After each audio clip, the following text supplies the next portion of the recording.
જય શ્રી કૃષ્ણ. ગીતા ચિંતન શૃંખલાની આજે આપણે 22મી શૃંખલા જોશું. 10 શ્લોક આપણે જોયા છે. 11મો શ્લોક આજે આપણે જોશું. ધૃતરાષ્ટ્ર ઉવાચથી શ્રીમદ ભગવદ્ ગીતાની આપણે શરૂઆત કરી હતી. સંજય ઉવાચ, સંજય બીજો શ્લોક બોલે છે. મામકા અને પાંડવા ધૃતરાષ્ટ્રનો પ્રશ્ન છે, એટલા માટે સંજય દુર્યોધન દ્વારા પાંડવ સેનાનું વર્ણન કરે છે. ત્રીજો શ્લોક, ચોથો શ્લોક, પાંચમો શ્લોક અને છઠ્ઠો શ્લોક. 7, 8 અને 9 કૌરવ સેનાનું વર્ણન છે અને 10મા શ્લોકની અંદર બંને સેનાની સરખામણી છે. સરખામણીમાં ધૃતરાષ્ટ્ર દુર્યોધન કહે છે, બલમ ભીષ્માભિરક્ષિતમ. કૌરવોની સેના કેવી છે? અપર્યાપ્તમ તદસ્માકમ બલમ ભીષ્માભિરક્ષિતમ. ભીષ્મ દ્વારા રક્ષાયેલી અમારી આ કૌરવોની સેના છે, એવું દુર્યોધન દ્રોણાચાર્યને કહે છે. અને બલમ ભીમાભિરક્ષિતમ, ભીમ દ્વારા રક્ષાયેલી તેમની સેના છે, પાંડવોની સેના છે, એવું તેનું 10મા શ્લોકમાં કહેવું છે. 10મા શ્લોકની અંદર ભીમ દ્વારા રક્ષાયેલી, ભીષ્મ દ્વારા રક્ષાયેલી કૌરવ સેના છે એવું જો તેનું સૂચન હોય તો હવે દુર્યોધન દ્રોણાચાર્ય બાજુથી ફરીને સેના બાજુનો ફરે છે, કૌરવ સેના બાજુનો ફરે છે અને કૌરવ સેનાને એક સૂચન કરે છે. શું સૂચન કરે છે? એના મગજમાં એક વાત ફિક્સ છે કે ભીષ્મ દ્વારા આપણી સેના રક્ષાયેલી છે, તો ભીષ્મનું રક્ષણ કરવું અતિ આવશ્યક છે. અને એટલા જ માટે દુર્યોધન હવે સેના તરફનું મુખ કરીને કૌરવ સેનાને એક સૂચન કરે છે અને એ સૂચન છે 11મો શ્લોક. શું છે? અયનેષુ ચ સર્વેષુ યથા ભાગમ અવસ્થિતા ભીષ્મમેવાભિરક્ષન્તુ ભવંત સર્વ એવ હિ. આપણે બધા જ લોકો ભીષ્મનું જ રક્ષણ કરીશું બધા માર્ગો પરથી. અયનેષુ ચ સર્વેષુ, અયન એટલે માર્ગ, અયનેષુ ચ સર્વેષુ, બધા માર્ગો પર યથા ભાગમ અવસ્થિતા, બધા માર્ગ ઉપર ઉપસ્થિત થયેલા સર્વે જનો, આપ સર્વે ભીષ્મ એવ રક્ષંતુ, ભીષ્મની જ રક્ષા કરશું. ભવંત, આપ સર્વે એવ હિ, ભીષ્મની જ રક્ષા કરશું, એવું દુર્યોધનનું કહેવું છે. દુર્યોધન ટૂંકમાં કૌરવ સેનાને એવું સૂચન કરે છે 11મા શ્લોકની અંદર કે બધા માર્ગો ઉપર ઉભેલા આપ સર્વે ભીષ્મ પિતામહનું જ રક્ષણ કરશું એવું સૂચન કરે છે. અયનેષુ શબ્દથી શરૂઆત થાય છે. અયનેષુ.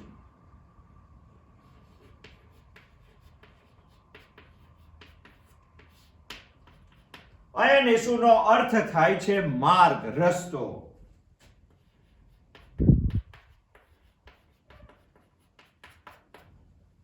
સર્વ અયનેષુ, બધા જ માર્ગો, બધા જ રસ્તા. આ શબ્દ પરિચિત છે, સંસ્કૃતનો શબ્દ છે, એવો જ ગુજરાતીનો શબ્દ છે. આપણા ત્યાં એક શબ્દ છે ઉત્તરાયણ, એમાં પણ અયન શબ્દ છે. બીજો એક શબ્દ છે દક્ષિણાયન,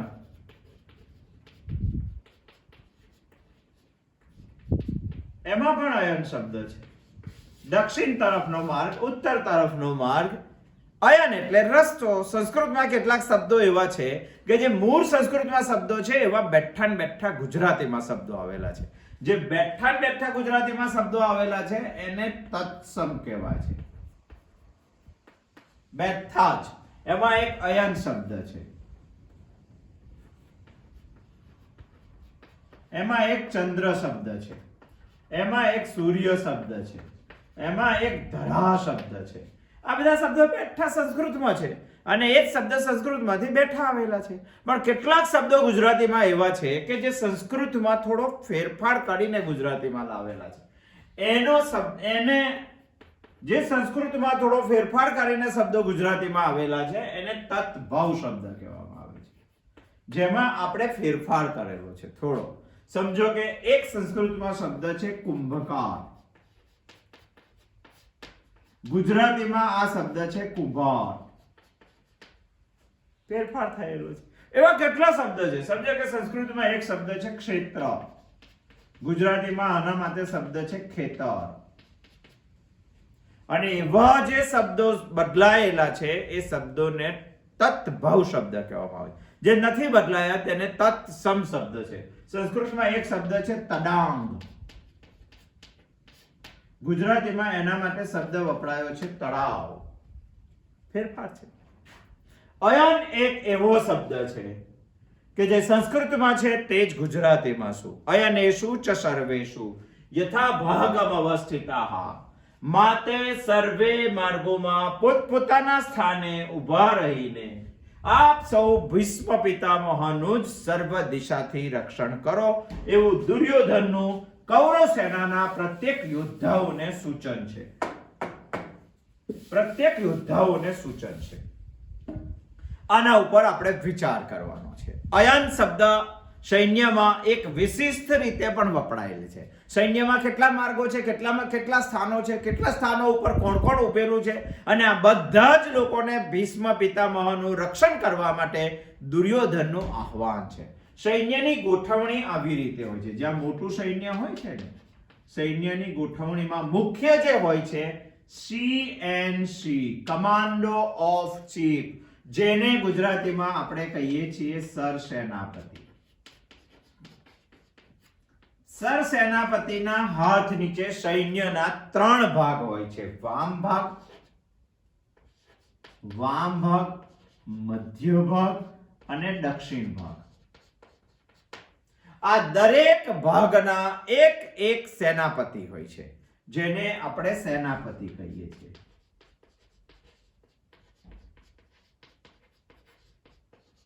હવે દરેક ભાગના અયનો હોય છે. એમાં અયન 4 થી 5 પણ હોઈ શકે છે.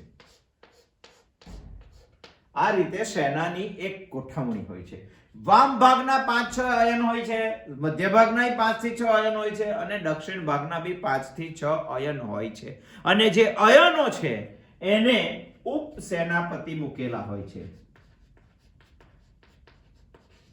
જો આના 6 હોય તો આવા 6, આમાં પણ ઉપસેનાપતિ હોય છે, આમાં પણ 6 હોય. જો 6 ભાગ હોય તો આમાં પણ ઉપસેનાપતિ હોય છે, આના પણ 6 ભાગ હોય છે. દુર્યોધનનું સીધું સૂચન અહીંયા સુધી છે. અહીંયા સૂચન દ્વારા કહે છે કે અયનેષુ ચ સર્વેષુ યથા ભાગમ અવસ્થિતાઃ. જે ભાગો ઉપર ઉપસ્થિત લોકો છે તે સર્વ લોકોને દુર્યોધન એક આહવાન કરે છે, એક સૂચન આપે છે કે આપ સર્વેએ ભીષ્મમેવાભિરક્ષંતુ, ભીષ્મની જ રક્ષા કરવાની. કારણ કે આગળ જ દુર્યોધન બોલી ગયો છે બલમ ભીષ્માભિરક્ષિતમ. આગળ જ બોલી ગયો. પ્રશ્ન આપણને એ થાય કે દુર્યોધન ઉભેલો છે દ્રોણાચાર્યની સામે અને રક્ષણ કરવાની વાત કરે છે ભીષ્મ પિતામહ. આવું શા માટે? બહુ જ ક્લિયર છે દુર્યોધન એ બાબતમાં, અને બહુ જ ક્લિયર છે માટે કેટલીક વાતોની સ્પષ્ટતા દુર્યોધન કરે છે. અને કેટલીક વાતોની સ્પષ્ટતામાં દુર્યોધન આપણને એ કહેવા માંગે છે કે તે દ્રોણાચાર્યની સામે ઊભો છે. કારણ કે 3જા શ્લોકથી દ્રોણાચાર્યની સામે ઉભેલો છે, અને સંજય દ્વારા કહેવાયેલું છે કે દુર્યોધન દ્રોણાચાર્યની પાસે જઈને કંઈક કહે છે. શું કહે છે તે અત્યાર સુધી આપણે જોયું. જો દ્રોણાચાર્યની સામે દુર્યોધન ઉભેલો હોય તો ભીષ્મ પિતામહ માટે શા માટે આહવાન? આપણને એક પ્રશ્ન થાય, ભીષ્મની રક્ષા શા માટે? પ્રશ્ન થાય કે ના થાય? થાય. દુર્યોધન આટલા બધા લોકો છે, દ્રોણાચાર્યની સામે ઉભો છે, ભીષ્મ તો ત્યાં છે પણ નહીં, છતાં પણ દુર્યોધન સેનાની સામે જઈને બધા જ લોકોને ભીષ્મનું રક્ષણ કરવાનું સૂચન કરે છે. 11મા શ્લોકમાં આવું શા માટે? અયનેષુ ચ સર્વેષુ યથા ભાગમ અવસ્થિતા ભીષ્મમેવાભિરક્ષંતુ ભવन्तઃ સર્વ એવ હિ. બધાને આહવાન કરે છે. ઉપસ્થિત થયેલા માર્ગો ઉપર, અયન ઉપર જે લોકો ઉપસ્થિત છે એ પ્રત્યેક લોકોને દુર્યોધનનું કહેવું એવું છે કે ભીષ્મ પિતામહનું રક્ષણ કરો. આવું શા માટે? ભીષ્મ પિતામહનું રક્ષણ કરવા માટેનું પહેલું એક કારણ આપણને એવું દેખાય, કારણ કે 10મા શ્લોકમાં દુર્યોધન બોલેલો છે બલમ ભીષ્માભિરક્ષિતમ. કૌરવોની સેના ભીષ્મથી રક્ષાયેલી છે આવું દુર્યોધનનું દ્રઢપણે માનવું છે. દુર્યોધને 10મા શ્લોકની અંદર તેનું વર્ણન કરેલું છે. માટે દુર્યોધને 11મા શ્લોકમાં ભીષ્મનું રક્ષણ કરવું જ પડે, એમાં છૂટકો નથી. એટલા માટે ભીષ્મને રક્ષણ કરવાનું સૂચન આપે છે. બીજી એક વાત છે, ભીષ્મ પિતામહ સહદેવે યુદ્ધ પહેલા દુર્યોધનને બતાવેલું હતું. શું બતાવેલું હતું?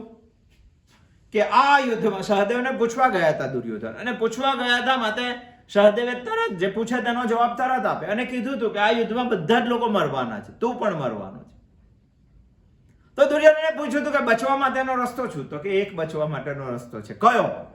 ભીષ્મ જો તારું રક્ષણ કરી શકે તો તું બચી શકે, કારણ કે ભીષ્મને ઈચ્છા મૃત્યુ છે. અને યુદ્ધ પહેલા સહદેવનું સૂચન દુર્યોધને લીધેલું હતું, અને દુર્યોધનને ખબર હતી કે બચવા માટે ભીષ્મ મારું રક્ષણ કરવા જોઈએ. હવે ભીષ્મ રક્ષણ કેવી રીતે કરે? તો સહદેવ બતાવ્યું કે નીચ લોકોનું ખાય તો ભીષ્મ રક્ષણ કરી શકે. તો નીચ કોણ? તે પ્રશ્ન આવ્યો. તો સહદેવે તરત સ્પષ્ટ કીધું હતું કે એક તું અને તારો કાકો, અને બંનેનું એઠું જો ભીષ્મ ખાય તો એની બુદ્ધિ થોડી ભ્રષ્ટ થાય અને એ તારું રક્ષણ કરે, ખવડાવે છે અને રક્ષણ કરવાનું ભીષ્મ વચન આપે છે. પણ બીજા બધા લોકો એવું કહે છે કે તો અમે શું કરવાના, ભાજી મૂળા કાપવાના યુદ્ધના મેદાનમાં. અને એટલા માટે ભીષ્મ પછી કે 10 દિવસ હું રક્ષણ કરીશ, 8 દિવસ તમે રક્ષણ કરો. અને એટલા માટે સર સેનાપતિ ભીષ્મ 10 દિવસ રહેશે. આ દુર્યોધનને ખબર હતી, અને દુર્યોધનને ખબર હતી માટે દુર્યોધન એટલું વિચારતો હતો કે જ્યાં સુધી ભીષ્મ છે ત્યાં સુધી કૌરવને કંઈ થવાનું નથી. એટલા જ માટે ભીષ્મ બધાને, દુર્યોધન બધાને ભીષ્મનું રક્ષણ કરવાનું સૂચન આપે છે. પાંડવોનો, કૌરવોનો વિજય ભીષ્મને આધીન છે, માટે રક્ષણ કર્યા સિવાય છૂટકો નથી.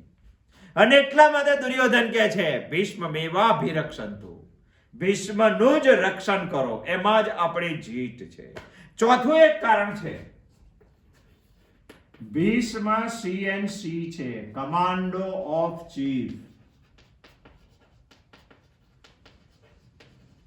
સર સેનાપતિ છે, અને સર સેનાપતિ એક વખત સલામત તો સૈન્ય સલામત. જો સર સેનાપતિને કંઈ થાય તો આખું સૈન્ય રફે ડફે થઈ જાય છે. પાણીપતમાં એકવાર મરાઠાઓનું હારી જવું, એના સેનાપતિનું હત્યા થવી હતી. અને એટલા જ માટે જો સેનાપતિ ના હોય તો સૈન્ય રફે ડફે થઈ જાય છે.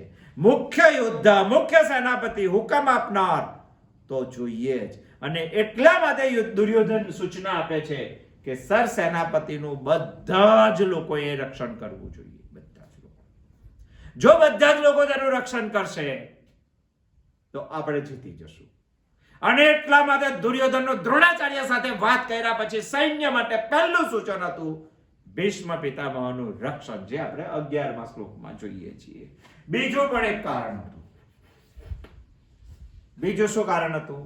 ભીષ્મ, દુર્યોધનને ખબર હતી કે ભીષ્મ પિતામહ પાસે એટલી તાકાત છે કે એક બાજુ એકલા ભીષ્મ ઉભા રહે અને બીજી બાજુ આખી 18 અક્ષોની સૈન્ય હોય તો પણ ભીષ્મ જીતી શકે છે.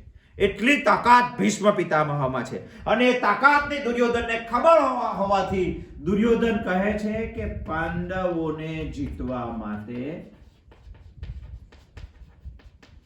ભીષ્મને સાચવવા ખૂબ જરૂરી છે. અને એટલા માટે દુર્યોધનની આહ્વાન છે કે ભીષ્મનું રક્ષણ કરો. છઠ્ઠી પણ એક વાત દુર્યોધનને ખબર હતી. દુર્યોધનને એ વાત નિશ્ચિતપણે ખબર હતી કે ભીષ્મની મૃત્યુ કેવી રીતે થઈ શકે છે. અને ભીષ્મના મૃત્યુનું એક જ કારણ છે શિખંડી. અને શિખંડીના જન્મનો આખો ઇતિહાસ દુર્યોધનને ખબર હતી. માટે ધ્યાન રાખજો એવું બધાને કહે છે, રક્ષણ કરજો એવું બધાને કહે છે. અને રક્ષણ કરવાનો એક હેતુ દુર્યોધનનો કહેવાનો મતલબ એવો છે કે ક્યાંકથી શિખંડી ન આવી જાય તે પણ જોજો. આ યુદ્ધના મેદાનમાં સૈન્ય દ્વારા ગોઠવાયેલા સંપૂર્ણ ચક્રવ્યૂહની અંદર એક પણ માર્ગ ઉપરથી શિખંડી આવવો ના જોઈએ ભીષ્મ પિતામહ. કારણ કે ભીષ્મને સાચવવો સૌથી શ્રેષ્ઠ વસ્તુ છે દુર્યોધન માટે, અને એટલા માટે કે છે, અને એ પણ ખબર હતી કે ભીષ્મ માટે કોઈ માથાનો દુખાવો હોય તો શિખંડી છે, અને શિખંડી યુદ્ધના મેદાનમાં ના આવવો જોઈએ. માટે બધા જ અયન ઉપર ઉપસ્થિત સર્વ યોદ્ધાઓને દુર્યોધન સૂચન કરે છે કે ભાઈ શિખંડીથી સાચવજો, ભીષ્મની સામે શિખંડી આવવો જોઈએ નહીં. ભીષ્મ પિતામહ મુખ્ય વ્યક્તિ છે, અને જ્યાં સુધી મુખ્ય વ્યક્તિ છે, ક્રિકેટમાં પણ એવું છે, હમણાં તમે આઈપીએલ જુઓ છો, કોઈ મહત્વનો ખેલાડી મેચમાં હોય અને મહત્વનો ખેલાડી પીચ ઉપર હોય તો તમે છેલ્લી ઘડી સુધી જીતની આશા રાખો છો. પણ જો એ ખેલાડી પહેલી ઓવરમાં ગયો તો બાકીના ખેલાડીઓ રમીને જીતાડે તો પણ તમારી જીતની આશા ખલાસ થઈ જાય છે. બસ દુર્યોધનને આવું છે. દુર્યોધન જે મેચ રમે છે એના મુખ્ય ખેલાડી છે ભીષ્મ. એ આઉટ ના થવા જોઈએ એવું દુર્યોધનનું દ્રઢપણે માનવું છે, અને દ્રઢપણે માનવું છે. માટે જ તેમના રક્ષણ માટે દુર્યોધન બધા જ લોકોને યુદ્ધ શરૂ થતા પહેલા આહ્વાન કરે છે. એ પણ વાત નહીં ખબર હતી દુર્યોધનને કે આપણો જે ગ્રુપ છે, કૌરવ સેના જે છે, એમાં મોટા ભાગના લોકો વ્યક્તિનિષ્ઠ છે, અને વ્યક્તિનિષ્ઠ લોકો હોય એને તત્વ સમજાવવાની જરૂર નથી, એ વ્યક્તિ ઉપર આધાર રાખે છે. અને એટલા જ માટે દુર્યોધને નક્કી કર્યું કે વ્યક્તિનિષ્ઠ જે લોકો ભેગા થયેલા છે એ બધા જ લોકોને વ્યક્તિ ભીષ્મની રક્ષણની જવાબદારી સોંપવી જોઈએ, જેનાથી આપણો વિજય નિશ્ચિત થઈ શકે. દુર્યોધન કહે છે કે બધા જ માર્ગો ઉપર ઉપસ્થિત થયેલા સર્વે લોકો ભીષ્મ પિતામહનું ધ્યાન રાખજો. આના બે અર્થ સરી શકે છે. ધ્યાન રાખજો એટલે શું? ધ્યાન રાખજો ના બે અર્થ સરી શકે છે, અને બંને અર્થ આપણને ખબર હોવી જોઈએ. દુર્યોધનની સાયકોલોજી એવું કહે છે કે ધ્યાન રાખજો એટલે ભીષ્મ પિતામહને સાચવજો. એક અર્થ એવો થાય છે, એમનું રક્ષણ કરજો, એમને કોઈ નુકસાન ના પહોંચાડે. એ પોતે જ સ્વાયત્ત એટલા બધા સમર્થ છે, છતાં પણ કોઈ રસ્તા ઉપરથી બીજી કોઈ રીતે આક્રમણ થઈને ભીષ્મને નુકસાન ના થાય એનું ધ્યાન રાખવાનું છે. અને બીજું પણ ધ્યાન રાખવાનું છે. શું ધ્યાન રાખવાનું છે? એકમાં સાચવજો છે, અને એકમાં દુર્યોધનને શંકા છે. શું શંકા છે? ભીષ્મના પરમ ભક્ત, કૃષ્ણના પરમ ભક્ત છે ભીષ્મ. અર્જુન એમને પ્રિય છે, યુધિષ્ઠિર એમને લાડકો છે. માટે દુર્યોધન એવું પણ સંકેત દરેક અયન ઉપરના ઉપસ્થિત યોદ્ધાઓને સૂચન કરે છે કે ભીષ્મ ક્યારેક ચાલ ના રમી જાય અને પાંડવોનું ભલું ના કરી જાય અને આપણું નુકસાન ના કરી જાય, એનું પણ ધ્યાન રાખજો. એવું છેલ્લી એક શંકા પણ વિવેચનમાં આપણને જોવા મળે છે. અયનેષુ ચ સર્વેષુ યથા ભાગમ અવસ્થિતા. દરેક ભાગ ઉપર ઉભેલા પ્રત્યેક લોકો ભીષ્મ પિતામહનું રક્ષણ કરજો, કારણ કે એના આ 8 કારણો છે. આ દ્રષ્ટિથી જોઈએ તો દુર્યોધનને અચાનક ભીષ્મ માટે પ્રેમ ઉભરી આવ્યો હોય એવું લાગે, અને પ્રેમ ઉભરી આવ્યો હોય માટે આ વાક્યો બોલે છે. કેટલા મીઠા વાક્યો છે. સંસ્કૃતમાં એક શ્લોક છે, પ્રિય વાક્ય પ્રદાનેન સર્વે જન તુષ્યંતિ જંતવઃ. પ્રિય વાક્ય પ્રદાનેન, પ્રિય વાક્ય બોલવું જોઈએ, અને પ્રિય વાક્ય બોલો તો બધા જ લોકો ખુશ થઈ જાય છે. વચન એકા દરિદ્રતા. એવું બોલવામાં શા માટે ગરીબાઈ રાખવી જોઈએ? શું જાય છે આપણા બાપનું? મીઠું બોલો ને, અને એટલું મીઠું બોલો કે સામેનો માણસ ઓગળી જાય. દ્રોણાચાર્યની તો દવા કાઢી, દ્રોણાચાર્ય સામે ઉભા રહીને બોલીને, પણ હવે ભીષ્મ પણ ઉભય પક્ષવાદી છે, અને ભીષ્મની પણ દવા કરવી જોઈએ. એટલે દુર્યોધન હવે દ્રોણાચાર્ય પાસેથી ધ્યાન હટાવીને ભીષ્મ તરફ ધ્યાન લઈ જાય છે, અને ભીષ્મ તરફ ધ્યાન લઈ જઈને બધા જ અયન ઉપર ઉભેલા યોદ્ધાઓને ભીષ્મનું રક્ષણ કરવાનું સૂચન આપે છે, ખુશ કરવા માટે, ખુશામત કરવા માટે. દુર્યોધન સ્કૂલમાં આ શ્લોક ભણ્યો હશે એવું લાગે છે. આ શ્લોક ઉપરથી તો કેટલું મીઠું બોલે છે ભીષ્મ પિતામહ માટે, અને કોઈ પણ માણસને ગમી જાય. પ્રિય વાક્ય પ્રદાનેન સર્વે તુષ્યંતિ જનતા. બધા જ માણસો તુષ્ટ થઈ જાય. તમારા માટે પણ કોઈ પ્રિય બોલે ને, ભલે અસત્ય હોય તો પણ સારું લાગે. તો ભીષ્મને તો સારું લાગે છે. એ શ્લોક દુર્યોધન કોઈ સ્કૂલમાં ભણેલો હોય એવું લાગે છે, પણ કૃષ્ણ ભગવાન તેનાથી છેતરા એવા નથી. વૈદિક સંસ્કૃતિ તેનાથી ક્ષેત્ર એવી નથી. ધર્મ તેના માટેથી, સનાતન ધર્મ તેનામાંથી ક્ષેત્ર એવો નથી. એ કંઈક જુદું કે છે. દુર્યોધન શું કહે છે? પ્રિય વાક્ય પ્રધાનેન સર્વે જન તુષ્યંતિ જંતવઃ. પણ આધ્યાત્મ પથ ઉપર આ વાક્ય આપણને યોગ્ય લાગતું નથી. કૃષ્ણ ભગવાન કઈ જુદું કે છે. શું કહે છે કૃષ્ણ ભગવાન? સત્યમ પ્રિયમ હિતંચ. આગળ આવે છે શ્લોક ગીતામાં, આપણે જોશું ત્યારે. અત્યારે કૃષ્ણ ભગવાનનું કહેવું એવું છે કે ભલે દુર્યોધન ભીષ્મ પિતામહ માટે પ્રિય બોલતો હોય, એમને વહાલું લાગે એવું બોલતો હોય, પરંતુ કૃષ્ણ ભગવાન એવું કહે છે કે પ્રત્યેક માણસે આનું અનુકરણ ના કરવું જોઈએ. જો તમારે જીવનનો અંતિમ વિકાસ કરવો હોય, જો તમારે આધ્યાત્મના રસ્તા ઉપર આગળ જવું હોય, તો સત્યમ પ્રિયમ હિતમ ચ. સત્યમ પણ જોઈએ, પ્રિયમ પણ જોઈએ અને હિતમ પણ જોઈએ. આ ત્રણ વાક્ય સમાયેલા હોય તો સંપૂર્ણ સત્ય વાક્ય કહેવાય. ત્યાં સુધી સત્ય ના કહેવાય.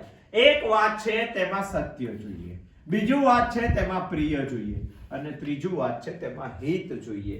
આ ત્રણ વાતો દુર્યોધનના વક્તવ્યમાં સમાવિષ્ટ નથી.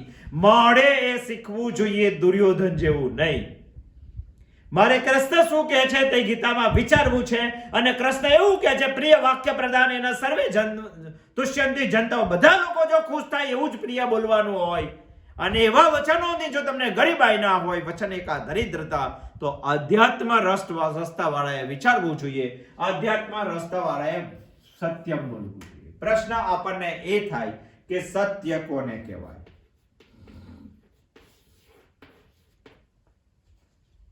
અર્ધ સત્ય પણ ના ચાલે, સત્ય જ જોઈએ.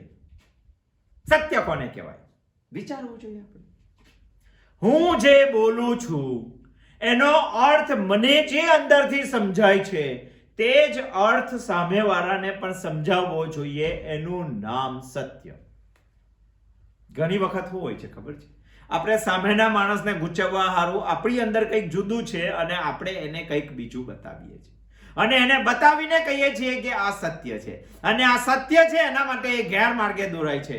એ સત્ય નથી.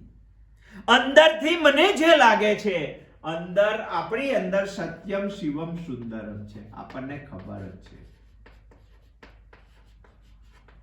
અને જ્યારે અંદરથી સત્ય હોય, કોઈ પણ વાત, કોઈ ખોટું કામ પણ તમે કરતા હશો તો અંદરથી એક નાનકડો અવાજ આવે છે કે ઉભો રહે, આ ખોટું છે. જેવી રીતે તમે અંદરથી કોઈ વાક્ય બોલો ત્યારે અંદરથી એક નાનકડું સૂચન આવે છે, એ જ છે સત્ય. પણ તમે સામેના માણસને ગુચવવા માટે તમે જે સમજો છો એના કરતા ઉલટું એને સમજાવવા માટે કંઈક જુદું કહો છો. એ સત્ય હોય તો પણ સત્ય નથી, એ અર્ધ સત્ય કહેવાય. મહાભારતમાં આવું એક અર્ધ સત્યનું એક્ઝામ્પલ છે. શું એક્ઝામ્પલ છે ખબર છે? આપણે જોઈ ગયા છે કે કુરુક્ષેત્રના મેદાનમાં જ્યારે દ્રોણાચાર્ય ભીષ્મ પિતામહની બાણ સહ્યા પછી દ્રોણાચાર્ય યુદ્ધના મેદાનમાં આવ્યા અને દ્રોણાચાર્ય જ્યારે યુદ્ધના મેદાનમાં યુદ્ધ કરતા હતા, એટલી સનસનાટીથી યુદ્ધ કરતા હતા કે પાંડવ સેના આખી કાપી ગઈ હતી. હાહાકાર મચી ગયો હતો. અને હાહાકાર મચી ગયો હતો ત્યારે કૃષ્ણ ભગવાનને વિચાર આવ્યો કે આ દ્રષ્ટિથી જો દ્રોણ યુદ્ધ કરશે તો કૌરવોનો વિજય થશે. એટલા માટે કઈ યુક્તિ વિચારવી પડે અને યુક્તિ વિચારી હતી દ્રોણની દુખતી નસ, દ્રોણનો વીક પોઈન્ટ, દ્રોણની નબળી કડી. અને દ્રોણની નબળી કડી હતો તેનો પુત્ર ગુહો. ઘણી મોટી ઉંમરે પુત્ર થયો હતો એમને, અશ્વત્થામા. આપણે જોઈ ગયેલા છે. અને એટલા માટે કૃષ્ણ ભગવાન ભીમ પાસે જાય છે અને કહે છે કે આપણે દ્રોણને જો પીછેવટ કરાવી હશે, દ્રોણને જો શસ્ત્રો હેઠા મુકાવવા પડશે, દ્રોણ સામેથી જો આપણે બચવું હશે તો ભીષ્મ દ્રોણની પાસે જઈને આપણે કહેવું પડશે કે અશ્વત્થામા હણાયો. પણ ભીમ કહે છે કે આ વાક્ય દ્રોણ માનશે કેવી રીતે? કારણ કે કોઈનું કીધેલું તો મને ભીમ કે હમણાં હું જઈને કહી દઉં, ચાલો અશ્વત્થામા હણાયો. અને ભીમ કહે પણ છે, પણ દ્રોણ સત્ય માનતા નથી. તો એના માટે કૃષ્ણ ભગવાન યુક્તિ વિચારે છે કે જો યુધિષ્ઠિર દ્રોણની સામે જઈને એવું કે અશ્વત્થામા હણાયો તો એ સત્ય માને. સતે હિતમ, સત્યમ પ્રિયમ હિતમ. 3 સેન્ટેન્સ ઉપર આપણે વિચારીએ છીએ. પ્રિય વાક્ય પ્રધાનેન નહીં, સર્વે જન તુષ્યંતિ જંતવ નહીં, વચનેકા દરિદ્રતા ન, એ બધું જ હોય છતાં પ્રિયમ સત્યમ ને હિતમ જોઈએ, એના વગર આ વાક્ય ના ચાલે.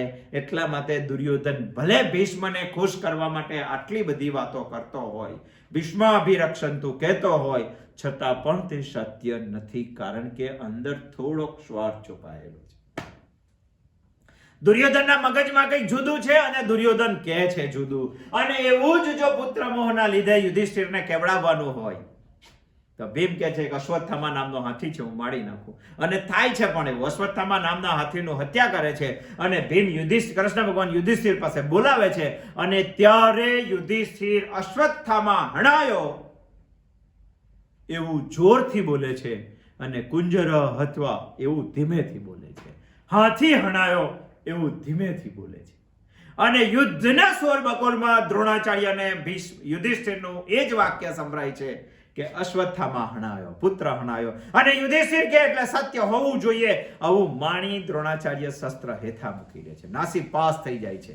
અને જ્યારે આ વાત બને છે ત્યારે મહાભારતમાં ઉલ્લેખ છે કે ભીષ્મ પિતામહ યુધિષ્ઠિરનો રથ કુરુક્ષેત્રના મેદાનમાં 4 આંગળ જમીનથી અધ્ધર ચાલતો હતો, પરંતુ જ્યારે યુધિષ્ઠિર અશ્વત્થામા હણાયો આવું બોલે છે ત્યારે રથ જમીન ઉપર આવી જાય છે. એનો મતલબ આ સંપૂર્ણ સત્ય નથી, આ અર્ધ સત્ય છે. અને અર્ધ સત્ય છે મહાભારતમાં લખેલું છે. અને એટલા માટે યુધિષ્ઠિરનો રથ જમીન ઉપર આવી જાય છે. યુધિષ્ઠિરને પણ ખબર પડી જાય છે સત્યમ નથી, જેને કૃષ્ણ ભગવાન ઈચ્છે છે એ સત્યમ નથી, રથ નીચે આવી જાય છે. 2 વાતોનું તારણ હોઈ શકે. એક, ધર્મના રક્ષણ માટે સત્યના રસ્તા ઉપર ચાલવા વાળો વ્યક્તિ ભલે સહન કરવું પડે તો કરવું પડે, પણ અર્ધ સત્ય બોલવા માટે તૈયાર થાય છે. એ છે યુધિષ્ઠિર.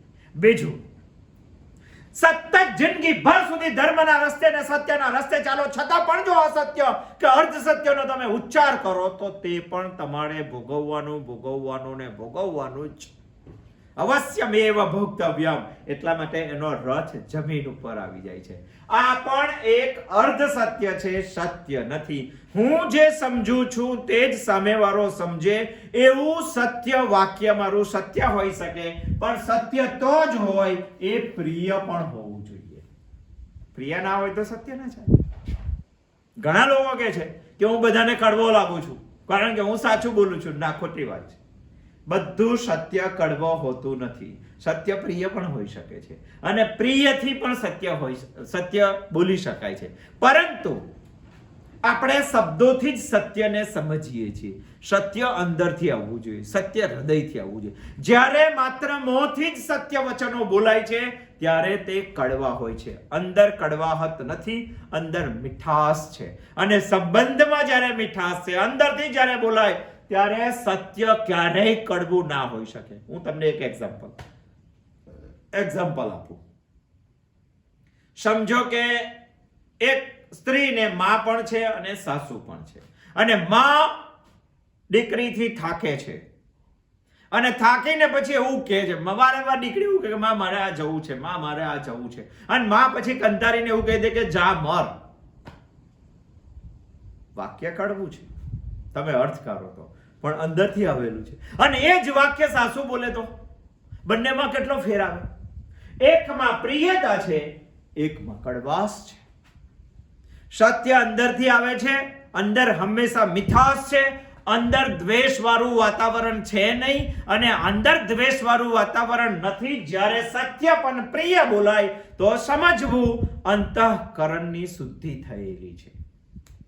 અંતઃકરણથી આવતું વાક્ય હંમેશા પ્રિય હોય છે. પણ એકલું સત્ય ના ચાલે, એકલું પ્રિય પણ ના ચાલે, હિતમ પણ જોઈએ. દુર્યોધન બોલે તે આપણને ક્લિયર થઈ જવું જોઈએ. હિતમ પણ જોઈએ.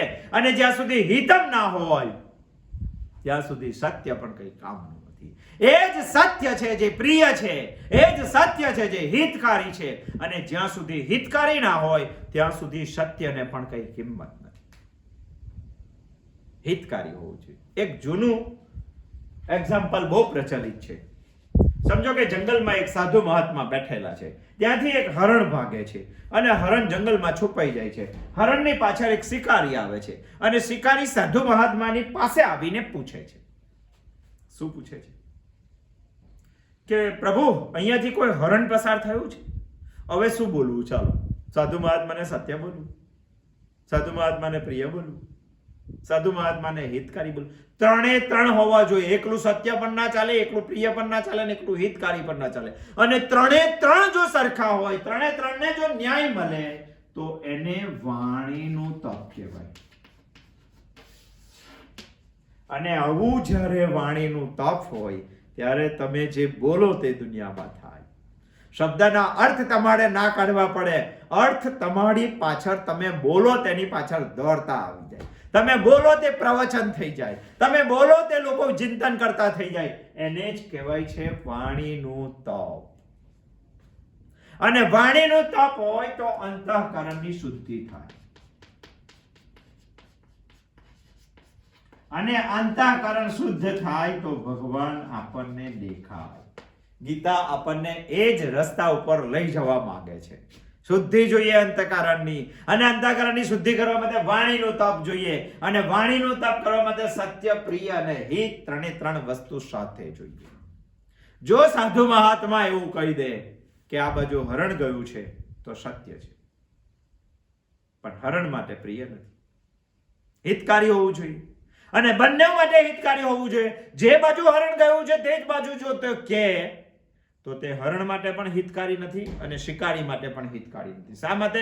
કારણ કે હરણને હત્યા કરીને શિકારી પાપમાં પડવાનો છે, અને હરણની હત્યા થઈ જવાની છે, અને બંને માટે હિતકારી નથી. સાધુ મહારાજે હિતકારી બોલવું જોઈએ.